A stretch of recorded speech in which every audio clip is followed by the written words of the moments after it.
Good. A couple of things. Did you get any time away from it? And if you did, um, what did you I'm sure you didn't get 100% time away. What did you reflect back on maybe what you've done so far and what needs to be done moving forward? Yes, to answer your first question, I did get some time. Took a few days there at the back end of it to watch my kids play, floor hockey, indoor hockey, some sports. So I was at some sporting events. That was awesome. So cool to watch them compete and have fun. And then, yeah, absolutely had some time to reflect and think about the first 3 weeks, think about kind of the future of it and what we wanted to get accomplished, whether that was, via self scout, which I spent a bulk of the time looking at offensively, defensively, special teams wise, working with the coordinators on some self scout stuff and just bouncing ideas off each other. So that was pretty cool and very productive. And it's cool to kind of see that come to life today in some of those meetings we had and had a nice little, kind of walk through to talk through some of those ideas. So that's been a positive and really cool, just a good energy in terms of coming back off the bye. One more thing. This is very new to you, right? I mean, this is, in this interim role. This is not very new to your roster as far as, it's late in the season for them. It's earlier maybe for you in your mind because this is the start of something. I don't know if you would agree with that or not, but um, do you sense any kind of, excuse me, selling job you need to do with some of these players coming back after a late bye to focus on these last four games and not kind of wait till the end of the season kind of thing? I don't sense that. I mean, if you're in our team meeting today, if you're in our walkthrough today and in the individual meetings, you felt the energy and you felt the urgency for these guys to continue to improve and put together a great week of practice for Washington. Thank you, Mike. Thanks.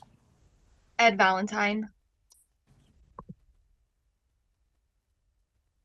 Mike, how are you? Good. How you doing, Ed? Good. Sort of piggybacks off Paul's question, but with the late bye, with 4 weeks left, what is the message, for these guys as they come back, as far as, what you want to accomplish the last 4 weeks? I think what the messaging has been is really just focusing on today, focusing on this week, not look ahead 4 weeks in the future, just focus on how we can improve. And then that's one of the great reasons why we had a great bye week, is to evaluate all those things and evaluate, our schemes, the play callers. Like, I did a deep dive into how I'm calling the games and where I can get better at. And it was cool to kind of to really, be really critical of the areas that I can get better at. So, coming with a great plan for the players, how they can improve, how we can get better, and then really all focus on Washington. What's the value of, I mean, I know for you, you're a lot of guys trying to compete for jobs, compete for roster spots, put good film out there. What's the value, at 2-11, for players of winning these games? Regardless of the record, I mean, our focus and our vision is on Washington and how we can improve as a team, how can we improve individually, and then as a group, and then as a team. So, again, our coordinators and our coaches have a really clear plan on how we want to do that and how we want to attack it. So now it's about bringing that to life, and no better than our players having that opportunity and continuing to find ways for them to get better. I think as an NFL football player, you want to be able to maximize yourself, and that's what our challenge is as coaching staff, is to continue to maximize our players. So putting them in a good position, continuing to have an aggressive mindset, and then attacking this week with great urgency. Thank you. Thanks. Brian Dunleavy.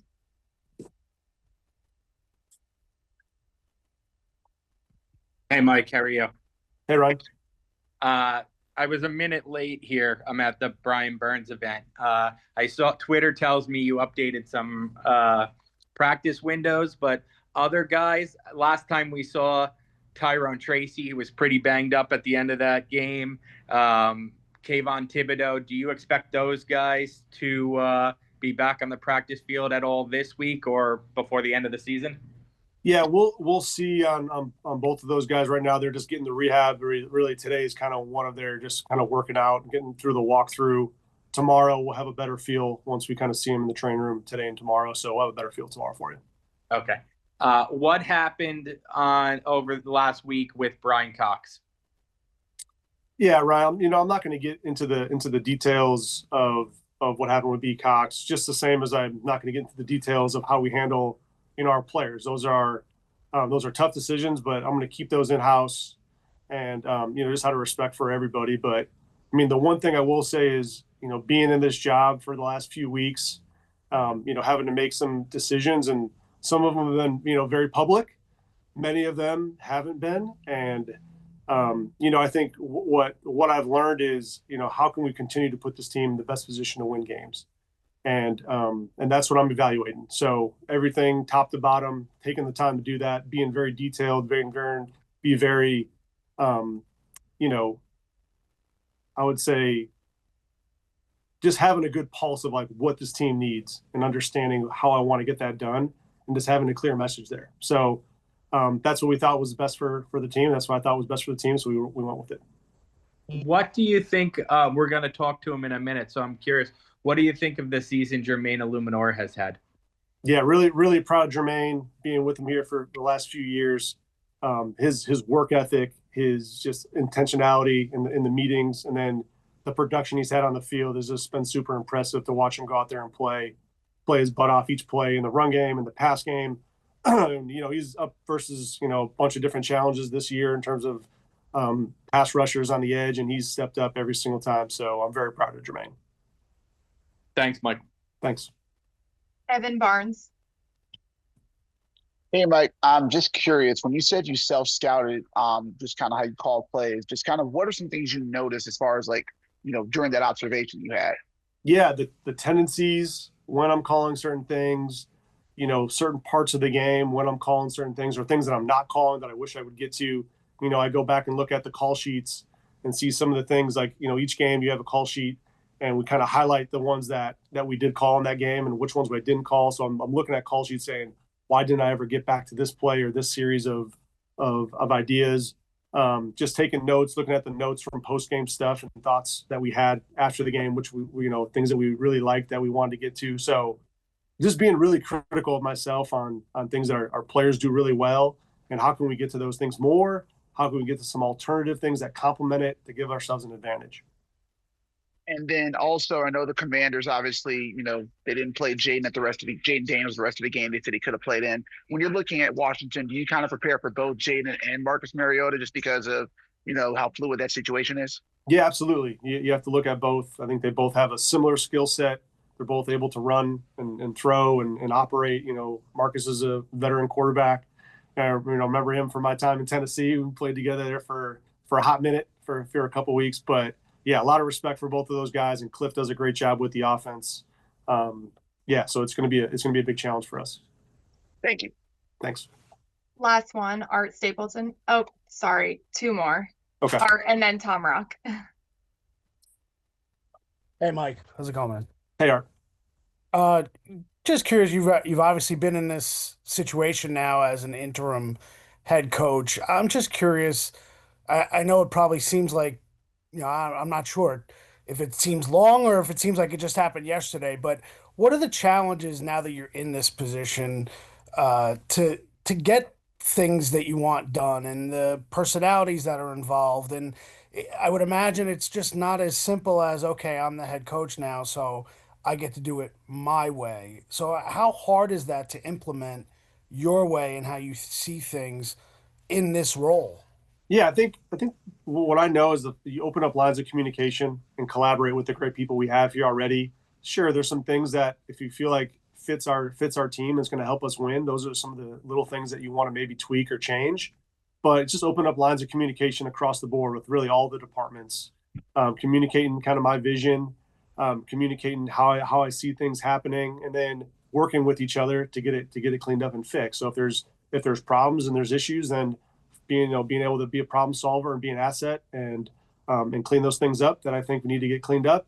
And then the things that are working really well, you build on that. And I think there's just a lot of opportunity for growth across the board with our players, with our coaches, with our staff, how we can continue to grow and get better. And having this bye week really opened my eyes to some of those areas, and as best I can in the amount of time I have to do that. Because again, I come to the office. There's things you got to make sure you touch base with the players, the staff, but then also like there's a game planning part. We have a game we got to play, and getting that stuff organized. And I'm lucky to have a great staff. I'm lucky to have a great group around me that can support me and kind of keep me on track. And then wherever I can, insert myself and put my fingerprint on it. The other thing would be, a 44-year-old quarterback just signed with a practice squad in the NFL. Have you given up on that dream at yourself? Did that hit? I haven't seen it yet. Rivers signed to the practice squad in Indy. I'm just curious, when you hear that, you know yourself, you know your body. I'm not comparing and contrasting, but could you imagine? I know where you're going with this, Art. Yeah. Could you imagine in a different world being the guy? My time is over. That time is over. That time is over for me. But that's great for him. That's awesome. Hope he does great. Thanks, Mike. Appreciate it. Last one, Tom Rock. Mike, I just had a real quick one since Indiana's been in the news lately. Micah McFadden, is he up and running? It looked like, and is he having any chance of coming back this year? Yeah, I think he does have a chance. Don't know when. Don't have a timeline there yet, but I think he definitely has a chance. He's certainly walking around with his chest puffed out a little bit more these days. What would be the benefit, I guess, of getting him back on the field, even if it's just for a game or two at the end of this year? Yeah, he's itching to get out there, and I know as soon as our training staff feels like it's appropriate, we'll get him out there. I know he's chomping at the bit to be out there with his teammates and contribute in any way possible.